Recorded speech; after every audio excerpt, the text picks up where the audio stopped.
En 1907, il y a eu une crise euh, boursière dramatique, un crash épouvantable qui a fait que les Américains ont pris en détestation Wall Street, donc toute la finance qui les avait ruinés, qui les avait grugés.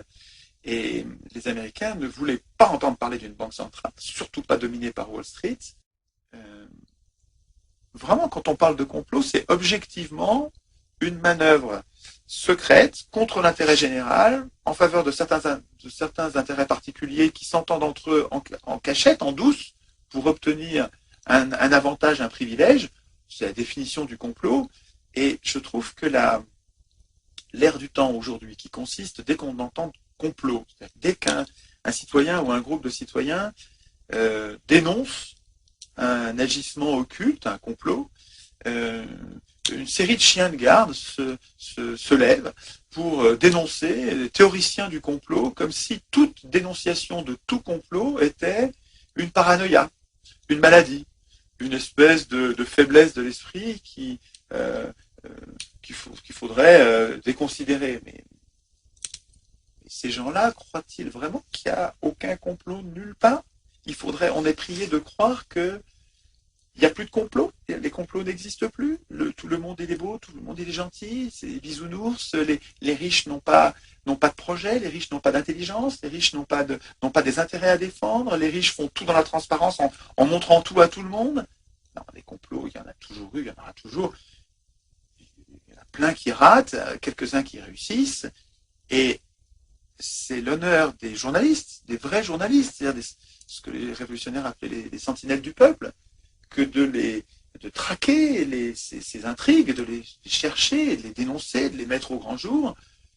Et c'est une honte. Je trouve que ceux qui dénoncent les théoriciens du complot sont soit des abrutis, des gens qui vraiment comprennent rien à rien, ou bien ils sont complices, c'est-à-dire ils savent très bien qu'ils protègent les complotistes.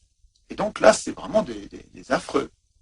Mais faut-il être bête pour, de façon presque pavlovienne, comme par une espèce de réflexe conditionné, dès qu'on parle de complot, ils font les malins en disant ah, tu es encore la théoricien du complot.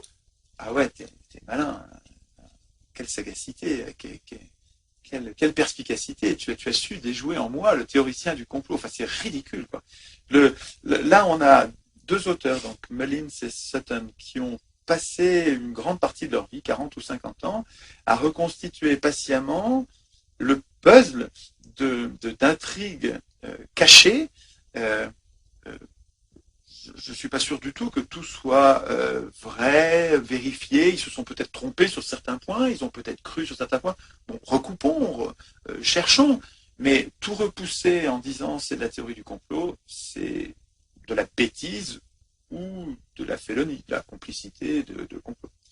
Je, je, je, Ce que j'observe, si vous voulez, je recoupe ce qui se passe sur la réserve fédérale, c'est qu'à l'époque de la création de la réserve fédérale, en 1913, il n'y avait pas de dette.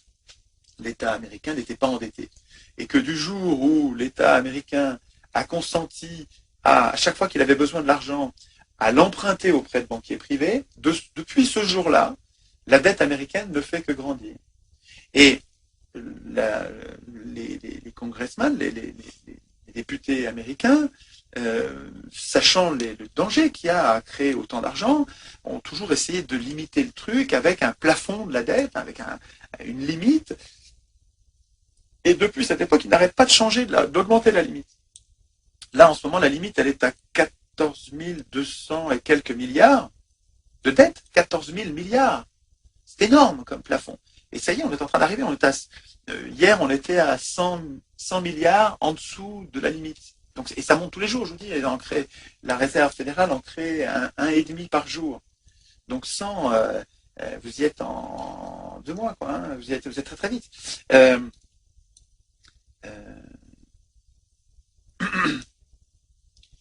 donc ils vont à nouveau augmenter le plafond. Donc on va passer de 14 à 15, 16, je sais pas combien.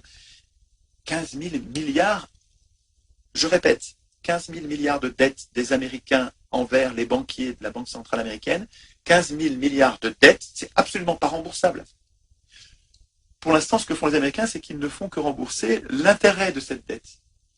Il se trouve que l'intérêt de cette dette, le volume de l'intérêt de cette dette correspond très exactement, ou vraiment pratiquement, les ordres de grandeur sont les mêmes, à l'impôt sur le revenu. Et que l'impôt sur le revenu a été créé cette même année. Alors, je sais, c'est impossible de savoir si ça a été fait pour ça, mais tout se passe comme si ça avait été fait pour ça. On dirait que les mêmes qui ont décidé de mettre l'État en coupe réglée, c'est-à-dire que quand l'État a besoin d'argent, il faut qu'il vienne me l'emprunter et qui me devra sur cet argent un intérêt. Et l'État donc va avoir besoin de ressources pour me payer cet intérêt. Donc on va organiser la même année, enfin on va organiser en même temps, il se trouve que c'est la même année, mais ça aurait pu être des années plus tard ou plus tôt, on s'en fiche, mais il faut arriver à organiser une ressource pour l'État pour qu'il puisse me payer cet intérêt à moi banquier. Et l'impôt sur le revenu, au début petit, parce que les gens ne voulaient pas l'impôt sur le revenu, c'était inconstitutionnel l'impôt sur le revenu, c'était inconstitutionnel. Et ils l'ont fait quand même.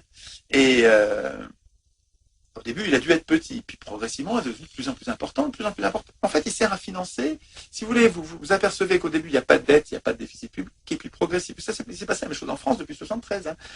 À partir du moment où l'État, en 1973, a renoncé à créer la monnaie, à partir du moment où il a accordé, il s'est obligé lui-même, donc il nous a obligés à s'endetter auprès des marchés financiers, c'est-à-dire auprès de ceux qui ont de l'argent, pour se financer en monnaie, pour financer les dépenses publiques, les investissements publics.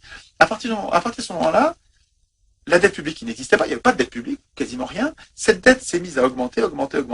Il n'y avait pas de déficit public. Le déficit public a commencé, et c'est pratiquement le même. C'est-à-dire que le montant de nos déficits, c'est le service de la dette. Et jusqu'à aujourd'hui, arriver à un stade où on était encore, il y a un an ou deux, on était à 50 milliards de services de la dette, 45-50 milliards, et c'était grosso modo le montant de l'impôt sur le revenu. L'impôt sur le revenu, ça faisait à peu près cette somme-là. Donc 100% de l'impôt sur le revenu sert, en France comme aux États-Unis, à financer l'intérêt d'une dette non nécessaire. Il faut comprendre que ce n'est pas du tout nécessaire. Si l'État avait gardé la création monétaire, il n'y aurait pas cette fichue dette. Alors, peut-être que je me trompe, mais qu'on m'explique, qu'on en parle. Là, je crois qu'il y a vraiment la matière à un débat public. Peut-être que je me trompe, évidemment, hein, et je demande que ça. Mais bon, là, j'ai beaucoup lu sur la question de la création monétaire. Tous ces livres-là, ça concerne la création monétaire. Tout ça, c'est la création monétaire. Donc, ça en fait une centaine de bouquins, quoi. Hein, donc, je pense que sur la création monétaire, on a compris comment ça marche. Nulle part dans ces bouquins, on ne trouve la justification de cet abandon de la création monétaire aux banques privées. On voit comment ça marche, mais nulle part on trouve la justification. Et quand on voit des gens qui réfléchissent à cette justification, on s'aperçoit que c'est pour la critiquer. Quelqu'un comme Maurice Allais, dans ce bouquin et dans d'autres, déjà dans l'économie à intérêt, il y a en 1945, après la guerre, déjà il contestait fortement le pouvoir des banques privées de créer la monnaie, en disant ça nous coûte les yeux de la tête, quoi. Ça nous coûte les yeux de la tête. Et Maurice Allais, c'est pas cet autre bouquin sur la dynamique monétaire, c'est quelqu'un qui a passé une bonne partie de sa vie sur la monnaie. C'est un grand penseur de la monnaie. Alors, pas le seul, il y a des thèses opposées sur la monnaie, je dis pas que c'est la seule façon de concevoir la monnaie, mais enfin, on peut pas dire que c'est un débutant sur la monnaie, ou quelqu'un qui est incompétent, c'est quelqu'un qui connaît bien le sujet, et qui, dès 1945, conchiait, c'est un mot de Rabelais, détestait, vilipendait le pouvoir de création monétaire des banques privées. Et dans un très bon petit bouquin qu'on ne trouve plus aujourd'hui, qu'on trouve sur le net, il m'a demandé de le mettre sur mon site, donc je l'ai fait. C'est un document qui circule maintenant, la crise mondiale d'aujourd'hui. Il décrit très très bien, en peu de mots, peu de phrases, le problème, ce que nous coûte l'abandon de la création monétaire aux banques privées. Alors lui, il ne voyait pas... J'ai pas vu dans la pensée de Maurice la remise en question de l'obligation pour l'État d'emprunter, donc la loi de 73, il n'en parle pas, je ne crois pas. Le fait que le système soit complètement verrouillé, parce qu'à l'époque où il en parlait, là, il y avait encore un partage, c'est-à-dire que les banques privées pouvaient créer la monnaie, mais l'État pouvait quand même emprunter auprès de la Banque centrale. Et la fin du verrouillage par les banques privées du système, par lesquelles elles se sont rendues, les banques privées, détentrices du monopole de la création monétaire, ça, Maurice en parle pas. Je crois pas. Mais c'est implicite. C'est-à-dire que comme il prétend que les banques privées ne devraient pas créer la monnaie du tout, implicitement, évidemment, le fait d'abandonner complètement la création aux banques privées, d'interdire carrément aux États d'emprunter auprès de la Banque centrale, donc à taux zéro, ou à charge zéro d'intérêt, c'est implicite. Et donc, il me semble que, et ça se passe sur Internet, ce serait bien que ça arrive à dépasser Internet, mais il me semble qu'il y a un vrai débat public, citoyen, puisque les élus ne veulent pas en parler. Enfin, il n'y a vraiment que les petits partis qui en parlent, mais dans les grands partis, UMP, PS, Modem, Écologie, là, ces gens-là, on dirait que soit ils sont incompétents, donc ils ne connaissent pas le sujet, soit ils sont complices. Mais ils n'en parlent pas du tout. C'est-à-dire qu'ils bottent en touche, ils n'ont pas compris comment ça marche, ou bien ils sont payés pour s'occuper de tout sauf ça, quoi. Et c'est sûr que s'ils sont élus grâce à des financements par des banques, ils vont pas mordre la main qui les nourrit, quoi. Hein. C'est-à-dire que il y a tellement de choses à traiter dans la vie publique que c'est facile de faire semblant de faire des trucs